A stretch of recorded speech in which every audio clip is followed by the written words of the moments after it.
नमस्कार, आप सभी का स्वागत है हमारे YouTube चैनल चेनिया क्लासेस पर। तो आज अपनी बात करेंगे राजस्थान मत्स्य विभाग भर्ती 2022 से संबंधित।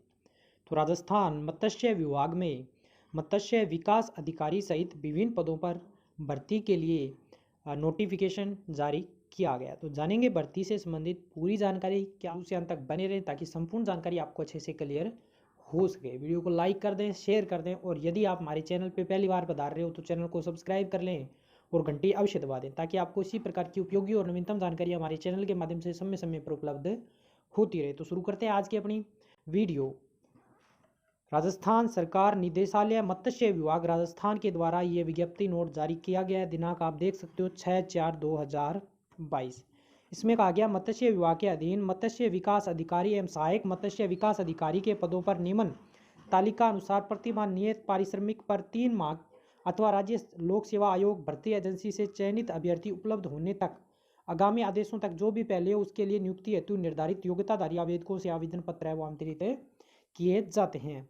आवेदक अपने आवेदन पत्र में मूल दस्तावेज संबंधित जिला कलेक्टर की अध्यक्षता में गठित समिति के समक्ष जिला कलेक्टर कार्यालय में व्यक्तिगत उपस्थित हुए।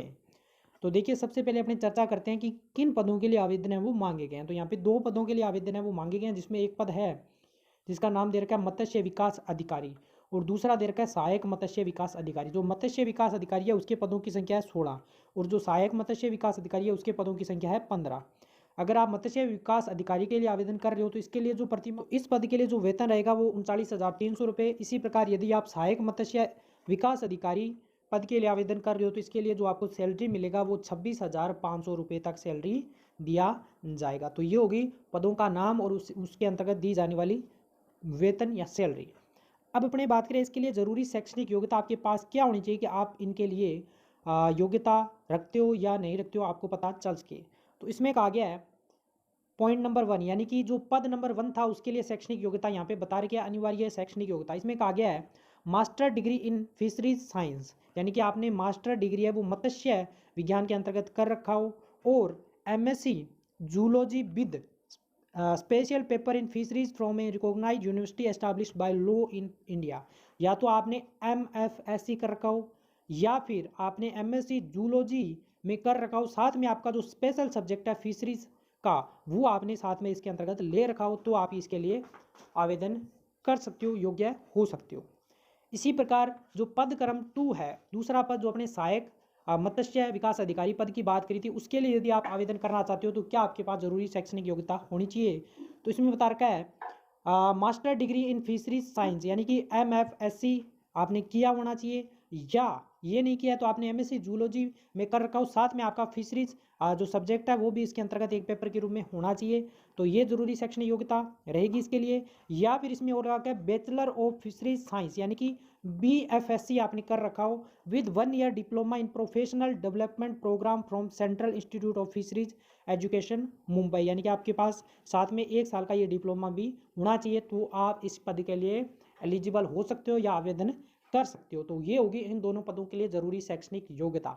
आप यदि ये योग्यता रखते हो, आप आवेदन करना चाहते हो, तो अब आवेदन की प्रोसेस क्या रहेगी उस पर अपनी चर्चा कर लेते हैं।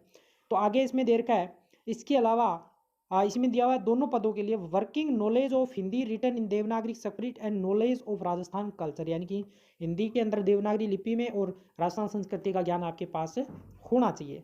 फिर देखिए आगे इसमें इस नौकरी से या इस पद से संबंधित जितनी जो जरूरी बातें हैं, आयु सीमा के पश्चात यदि आप विवाहित हो तो आपके कितने पुत्र होने चाहिए, उससे संबंधित आरक्षण से संबंधित जो जितनी भी अन्य जो जरूरी बातें वो सब यहाँ पे डिटेल में दे रखी है। तो इसको भी आप वीडियो रोक रोक के अच्छे से क्लियर कर सकते हो। सब बातें यहाँ पे पॉइंट टू पॉइंट दी रखी है। इसके अलावा आगे हम आपको बता दें कि ये ऑफिशियल जो नोटिफिकेशन है कहाँ से आपको डाउनलोड करना है, वो भी आप डाउनलोड करके अच्छे से इसको क्लियर कर सकते हो। तो ये सब बातें यहाँ पे बताई गई है पॉइंट नंबर 2 से लेकर के 15 तक। अब अपने बात करें तो इसमें जो सिलेक्शन प्रोसेस रहेगी वो रहेगी आपकी मेरिट के आधार पे। आपके डॉक्यूमेंट जमा हो जाएंगे, डॉक्यूमेंट कहाँ जमा करवाने पड़ेंगे वो भी हम आपको बताएंगे, लेकिन आपका जो सिलेक्शन है वो मेरिट के आधार पे होगा। और मेरिट क्या प्रोसेस क्या रहेगा उस पर अब अपने चर्चा कर लेते हैं। तो देखिए इसमें कहा गया मत्स्य विकास अधिकारी के पद की मेरिट सूची तैयार करने के लिए निम्न तालिका अनुसार अभ्यर्थी के स्नातकोत्तर के कुल प्राप्तांक का 30%, स्नातक के कुल प्राप्तांक का 30%, सीनियर सेकेंडरी का प्राप्तांक का 20%, सेकेंडरी में कुल प्राप्तांक का 20% को लिया जाकर कुल 100% के आधार पर मेरिट सूची तैयार की जाएगी। यानी कि जितने भी वहाँ पे आपके जो डॉक्यूमेंट जमा हो गए उसके बाद में वहाँ पे मेरिट तैयार की जाएगी नंबरों के आधार पे, और नंबर किस प्रकार से आपको मिलेंगे, यानी कि आपने मास्टर जो डिग्री है फिशरी साइंस में करके उसके आपके वेटेज, उसके नंबर के वेटेज आपको 30% मिलेंगे। उसके अलावा आपने बीएससी इसके अंतर्गत फिशरी साइंस के अंदर करके उसका वेटेज 30% रहेगा। सीनियर सेकेंडरी यानी कि 12th इसका वेटेज 20% रहेगा। इसके अलावा सेकेंडरी यानी कि 10th का जो वेटेज है वो भी 20% रहेगा। तो इन मिला के 100% के आधार पे आपका ये पूरा मेरिट बनाई जाएगी, और उसके बाद में जिसका भी इसमें ज़्यादा नंबर आता है उनको वहाँ पे छंटाई करके रख लिया जाएगा। आगे देखिए इसमें क्या कुछ कहा गया है। इसमें कहा गया है कि मत्स्य विकास अधिकारी के पद हेतु समान मेरिट प्राप्त करने वाले अर्थात 2 या 2 से अधिक अभ्यर्थियों के समान प्राप्तांक होने पर इन अभ्यर्थियों को स्नातकोत्तर के प्रतिशत के अनुसार मेरिट निर्धारित की जाएगी। स्नातकोत्तर के प्रति समान होने की स्थिति में लॉटरी पद से मेरिट निकाली जाएगी। यानी कि आपके जो मास्टर ग्रेजुएशन है, मास्टर डिग्री के अंदर यदि आपके परसेंटेज जो बाकी सब परसेंटेज बराबर रहते हैं तो आपके मास्टर डिग्री में जो परसेंटेज उसके आधार पे मेरिट छंटाई की जाएगी, उसकी जिसके ज़्यादा उसको रख लिया जाएगा। यदि फिर भी सबके उसमें भी बराबर आ रहे हैं तो फिर वहाँ पे लॉटरी पद्धति अपनाई जाएगी और लॉटरी के द्वारा यहाँ पे छंटाई की जाएगी। तो ये इस पोस्ट के लिए यानी कि फिशरी डेवलपमेंट ऑफिसर यानी कि मत्स्य विकास अधिकारी पद के लिए ये मेरिट के आधार पे। इसी प्रकार जो दूसरा पोस्ट आपने बात करी थी सहायक मत्स्य विकास अधिकारी, उसका सिलेक्शन प्रोसेस बात करें तो उसका भी सेम सिलेक्शन प्रोसेस रहेगा। इसमें एमएफएससी का 30%, उसके बाद में आपने बीएससी या बीएफएससी कर रखा उसका भी 30%, सीनियर सेकेंडरी का 20%, सेकेंडरी का 20% वेटेज रहेगा, और वेटेज को मिला के मेरिट बढ़ाई जाएगी। मेरिट में यदि कोई भी कंडीशन समान होने की स्थिति में रहती है तो यहाँ पे दिशा निर्देश दे रखे हैं, इनके आधार पे फाइनल सिलेक्शन है वो इसमें किया जाएगा। फिर देखिए यहाँ पे दे रखा है चयन के समय उपस्थित होने वाले समस्त अभ्यर्थियों में से जिलों को आवंटित सीटों के अनुसार आरक्षण को ध्यान में रखते हुए मेरिट सूची बनाई जाए। आरक्षित वर्ग के अभ्यर्थी उपलब्ध नहीं होने पर इन पदों को अनारक्षित वर्ग में अभ्यर्थियों से भरा जाएगा।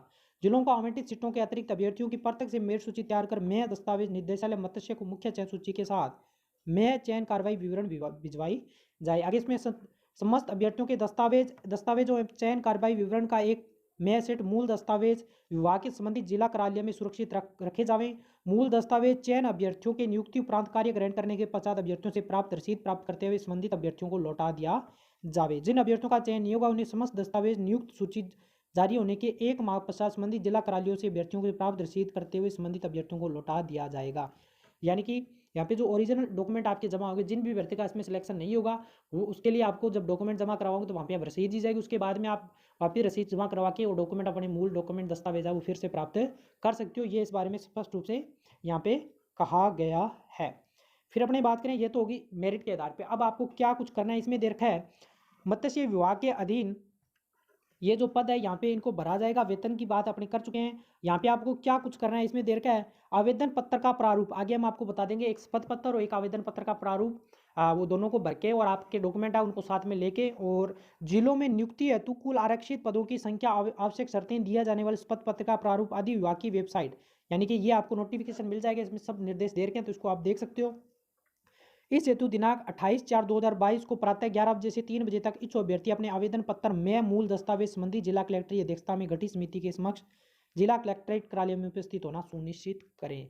तो आपका कौन सा नज़दीकी जो जिला कलेक्टर ऑफिस लगता है वहाँ पे इनके लिए पद है वो निकालेंगे, तो वो आगे हम आपको बता देंगे। उसके आधार पे आप वहाँ पे जो भी आपके डॉक्यूमेंट है और शपथ पत्र है, इसके अलावा आवेदन पत्र है, उसको भर के सबको लेके और वहाँ पे आपको उपस्थित होना है। उपस्थित आपको 28/4/2022 यानी कि 28 अप्रैल को 11 बजे से लेकर के 3 बजे तक उपस्थित होना है। उससे पहले ये पूरा PDF आपको मिल जाएगा आगे, और उसको एक बार अच्छे से आप और क्लियर कर लें। फिर देखिए अब आगे इसमें क्या कुछ और दे रखा है इसको भी अपने देख लेते हैं। इसमें दे रखा है ये पदों का जो वर्गीकरण है वो यहाँ पे पूरा बता रखा है। तो इसके अलावा ये दे रखा है यहाँ पे जो भी आपका इसमें क्या कुछ जिला मत्स्य पालक विकास अभिकरण का नाम, यानी कि कहाँ कहाँ पद रिक्त है, ये पूरा यहाँ पे ब्यौरा इसका दे रखा है। और कौन से डिपार्टमेंट का यहाँ पे देखिए भीलवाड़ा का मत्स्य विभाग, झालावाड़, चित्तौड़गढ़, पाली, उदयपुर, डूंगरपुर, सवाई माधोपुर, तो ये पूरा बता रखा है। और यहाँ पे कितने के पद यहाँ पे रिक्त है इसकी संख्या भी बता रखी है। वर्ग जिसमें रिक्तियाँ भरी जानी है, कौन कौन से पद के लिए पिछड़ा वर्ग, अनारक्षित अनारक्षित पोस्ट है, वहाँ पे रिजर्वेशन SC के लिए है या ST के लिए, तो सब यहाँ पे विवरण इसमें दे रखा है। इसके लिए जो संबंधित आपका कार्यालय आपको लगेगा उसके वहाँ पे आपको उपस्थित होना पड़ेगा। तो ये पूरा इसका विवरण यहाँ पे दे रखा है। और इधर दे रखा है जिला कलेक्टर कार्यालय जहाँ पे आपको आवेदन पत्र प्रस्तुत करना है। आवेदन पत्र प्रस्तुत कब करना है ये सब हम ऑलरेडी चर्चा कर चुके हैं, 28/4/11 से 3 बजे तक। और कार्यालय आपको यहाँ पे देख स्पष्ट रूप से दे रखे हैं, ये पूरे कार्यालय है जहाँ पे पद रिक्त है। उसके आधार पे आपको यहाँ पे उपस्थित होना पड़ेगा डॉक्यूमेंट लेके अपने। इसी प्रकार ये तो हो गया मत्स्य विकास अधिकारी के लिए, और ये हो गया सहायक जो मत्स्य विकास अधिकारी पद के लिए, वहाँ पे भी इसकी संख्या है वो यहाँ पे पोस्टों की संख्या और वहाँ पे संबंधित आपका जो कलेक्ट्रेट कार्यालय आपको लगता है उसकी भी यहाँ पे जानकारी दे रखी है। तो वहाँ पे आपको डॉक्यूमेंट वगैरह जो भी लेके वहाँ पे उपस्थित होना पड़ेगा 28/4 को 11 से 3 बजे के बीच में। तो सब यहाँ पे दे रखा है। और ये आपका शपथ पत्र रहेगा। ये जो आपको पूरा नोटिफिकेशन साथ में शपथ पत्र और आवेदन पत्र इस वीडियो के डिस्क्रिप्शन में हमारे टेलीग्राम ग्रुप चीनिया क्लासेज का लिंक मिल जाएगा। लिंक से आप टेलीग्राम को हमारे ग्रुप को ज्वाइन कर लें, या फिर टेलीग्राम पर जाइए सर्च कीजिए चीनिया क्लासेज। जब आप सर्च करोगे तो भैया वहाँ पे आपको हमारा चैनल मिल जाएगा, आप उसको ज्वाइन कर ले। ज्वाइन करने के बाद में वहाँ पे आपको पूरा PDF के रूप में ये नोटिफिकेशन मिल जाएगा, या फिर आप इसकी ऑफिशियल साइट राजस्थान मत्स्य विभाग पर जाकर भी इसको प्राप्त कर सकते हो। तो ये उसको एक बार जाने से पूर्व देख ले, और शपथ पत्र और इसको भी साथ में अवश्य रूप से भर के ले जावें। तो ये पूरा शपथ पत्र है, यहाँ पे लिखा हुआ स्पष्ट रूप से affidavit on 100 non judicial stamp notary attested regarding no claim for permanent employed, यानी कि ये शपथ पत्र है। और यहाँ पे आपको नोटेरी से अटेस्टेड करवा के 100 रुपये का जो एफिडेविट वो लेके और ये उसको साथ में लगा के ये पूरा आपको लेके जाना पड़ेगा। ये शपथ पत्र है, यहाँ पे शर्तें कुछ दी गई, इसको पढ़ ले में, उसके बाद में इसको आप सत्यापन कर दें। और दूसरा रहेगा ये है आपका आवेदन पत्र। तो आवेदन पत्र पे आपको फ़ोटो, कौन सी पोस्ट के लिए आवेदन कर रहे हो, कौन सी श्रेणी है, आवेदक का नाम, हिंदी इंग्लिश में जितनी भी जानकारियाँ मांगी गई है, और 10th में 12th में आपके BSc में, और जो मास्टर डिग्री है इसके अलावा क्या सेक्शन होता है वो आपने प्राप्त करके वो सब आपको भरनी है। गृह जिला स्थान सब यहाँ पे इसको भर के, और आपको संबंधित जो जिला कलेक्ट्रेट है पोस्ट के अनुसार आपको वहाँ पे पहुँचनी डॉक्यूमेंट पूरे लेके पहुँचना है। तो ये पूरा इसमें प्रोसेस रहने वाला है। तो उम्मीद करता हूँ जो भी इसके अंतर्गत हमने जानकारी दी है सब आपको अच्छे से क्लियर हुई होगी। वीडियो को लाइक कर दें और अधिक से अधिक शेयर कर दें, चैनल को सब्सक्राइब कर लें और हमसे जुड़े रहें, ताकि आपको इसी प्रकार की उपयोगी और नवीनतम भर्तियों से संबंधित जो जानकारियाँ वो हमारे चैनल के माध्यम से समय समय पर आपको उपलब्ध होती रहे। तो हम मिलेंगे नई वीडियो में नई जानकारी के साथ, तब तक धन्यवाद।